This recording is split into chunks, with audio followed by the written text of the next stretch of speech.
नसरुन मिनल्लाह है व फ़तहुन करीब।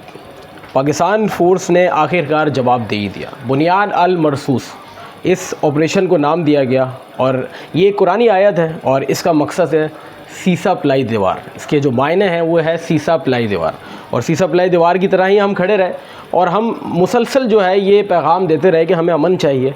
हम अमन का पैगाम पूरे खित्ते में पहुँचाते रहे, लेकिन मुसलसल प्रोवोक भारत की जानिब से किया जा रहा था। मुसलसल एक ही बात की जा रही थी कि आए हमला करें और उस जगह पर करें जहाँ पर हमारी कोई मतलब उस इकॉनमी को नुकसान पहुँचाए, हमारी चीज़ों को नुकसान पहुँचाए। ये नहीं कि खाली जगह पे आए और हमला करके चले गए। मतलब इस तरीके की बातें मैं समझता हूँ कि अहमकाना बातें भारत की तरफ से की जा रही थी और एक न्यूक्लियर पावर को कंटिन्यूसली जो है प्रोवोक किया जा रहा था। कंटिन्यूसली ये कहा जा रहा था कि आओ अटैक करो।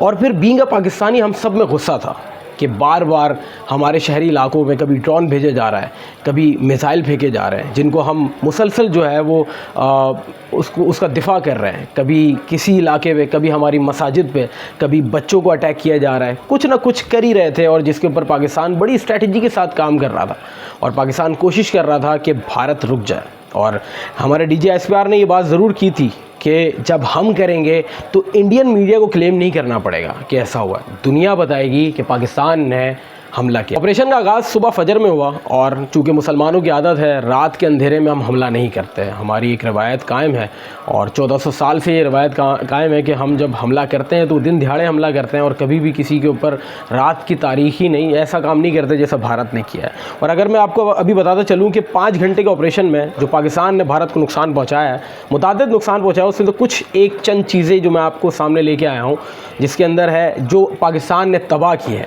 इनका सरसा एयरफील्ड तबाह कर दिया पाकिस्तान ने। 2500 सर्विलेंस कैमरे जो है पाकिस्तान ने हैक किए हैं। कई दिफाई माशी वेबसाइट्स जो है पाकिस्तान की जानिब से हैक कर दी गई हैं। उधमपुर में पाकिस्तानी फ़ौज ने बिल्कुल ही उधम मचा दिया है और वहाँ की जो आवाम है बिल्कुल क्योस उनमें आ गया, वो डर से गए कि ये हो क्या रहा है। सूरत एयरफील्ड जो है पाकिस्तान ने तबाह कर दी है। 400 जो ऑलमोस्ट इनके दिफाई सिस्टम है वो पाकिस्तान ने उधमपुर में तबाह किए हैं। फिर उसके बाद पाकिस्तान ने ब्राह्मोस, इनका जो बहुत ख़तरनाक और महंगा तरीन जो इनके मिसाइल थे, उनके स्टोरेज के ऊपर पाकिस्तान ने पूरा ही तबाह कर दिया है। फिर उसके बाद चंडीगढ़ वेपन डिपो पाकिस्तान ने तबाह किया है। साथ ही साथ श्रीनगर एयरबेस ये भी तबाह कर दी है। राजस्थान मिलिट्री इंस्टॉलेशन पाकिस्तान की जानिब से तबाह की गई। दिल्ली, गुजरात, जलंधर, पठानकोट, उधमपुर, आदमपुर और बहुत सारे ऐसे इलाके जहां पर भारतीय एयरफोर्स, भारतीय फ़ौज के जो एयरबेस और वेपन डिपो बने हुए थे, इन सबको पाक फ़िज़ाइया ने, पाकिस्तान आर्मी ने तबाह किया। अब कहने का मकसद ये है कि भारत मुसलसल इस बात पे प्रोवोक कर रहा था, लेकिन अब भारतीय अवाम और भारतीय गवर्नमेंट को ये बात रियलाइज़ हो रही होगी कि बचा नहीं है पाकिस्तान, कि आए चपेट मारा और चले गए, आए मोबाइल छीना और चले गए। पाकिस्तान जवाब नहीं देगा। क्या सोच रहे थे, क्या सोच के कर रहे थे कि पाकिस्तान जवाब नहीं देगा? क्या मिला इस सारे मामले से? इन्होंने किया, हमारे लोग मारे गए, हमारे लोग शहीद हुए। हमने किया, आपके तरफ के लोग जो है जहन्नुम वासिल हुए।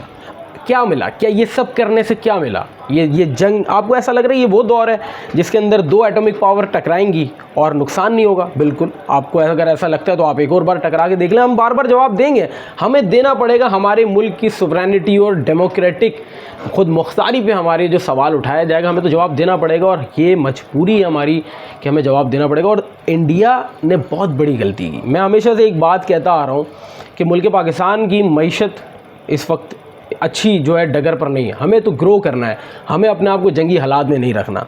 मुल्क पाकिस्तान में एजुकेशन बड़ा मसला है, मुल्क पाकिस्तान में हेल्थ बड़ा मसला। अगर मसला नहीं होता तो ये फिर हम सरहद पार जाके ऑपरेशंस नहीं करवा रहे थे जिनको आपने वापस भेजा है।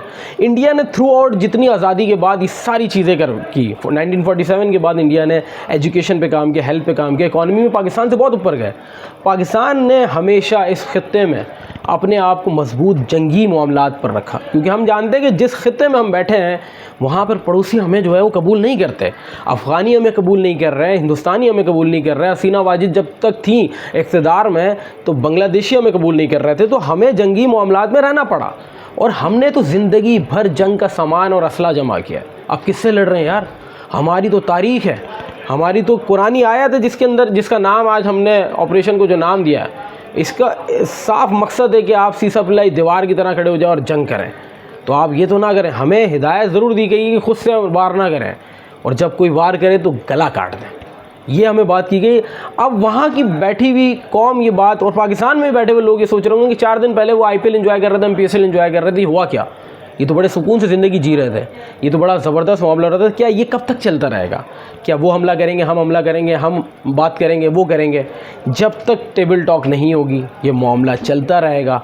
जब तक मामलात आप नहीं हल करेंगे। और मुझे बड़ा अफसोस हुआ देख के कि इंडिया की तरफ से एक फ़ालतू गधा मीडिया मोदी ने जो है वो बनाया है, उसको जो है वो फल फूल रहा है। वो मीडिया जो पूरा क्रोमा पे जंग चला रहा है, उसको लग रहा है कि हमने एयरबेस जो है वो पाकिस्तान का एयरपोर्ट और पाकिस्तान का जो है हमने पोर्ट जो है गर्क कर दिया। आओ देखो कुछ भी नहीं, पूरे कराची के अंदर सब सही चल रहा है। जब देखो रात को नूर बेस पे जो है तो हमला कर दिया पिंडी में, वो तो अच्छा है कि हमने उसको डिफेंस हमारे पाक फ़िज़ाइया ने, हमारे जो है वो पाक आर्मी ने पूरा उसको डिफेंड किया है, वरना वो भी बड़ा नुकसान होता हमारे लिए।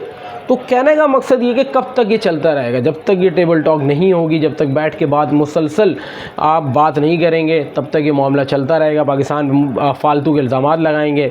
अभिनंदन को हमने कैप्चर किया, हमने आपको वापस किया, दूसरी हमने आपकी पायलट कैप्चर कर दी है, वो भी अब देखते हैं कि उसके ऊपर मामला क्या रहता है। तो कहने का मकसद ये है कि आप करते रहेंगे, हम जवाब देते रहेंगे। शुरुआत हम नहीं करते, इख्तिताम हम ज़रूर करते हैं, और हमने कहा था कि हम इख्तिताम करेंगे। 5 घंटे के इस ऑपरेशन के अंदर हमने भारत की ईंट से ईंट बजा दी। 126 शहरों पे हमने भारत के हमला किया, और भारत को अब पता चल गया है कि ये आप न्यूक्लियर पावर से नहीं लड़ सकते, अपने पड़ोसियों से नहीं लड़ सकते, बच्चे तो हम भी नहीं हैं। तो खैर कहने का मकसद ये है, पाकिस्तान डरता नहीं है, पाकिस्तान जवाब देगा, देता आया है, आप मज़ीद करेंगे जवाब देगा। लेकिन मेरा बीइंग ए जर्नलिस्ट ये मशवरा है कि दोनों साइड बैठ के बात करें। जंग से किसी का ना भला हुआ है ना होगा। दुनिया की बड़ी बड़ी कौमें इस जंग के मामलात और इन जंगी हालात में सिर्फ बर्बाद हुई हैं, आबाद कुछ नहीं हुआ। मेरी तरफ से इस वीडियो में इतना ही था। अगर आपकी कोई राय हो तो कमेंट सेक्शन में ज़रूर बताएं। बिस्मिल्लाहिर्रहमानिर्रहीम।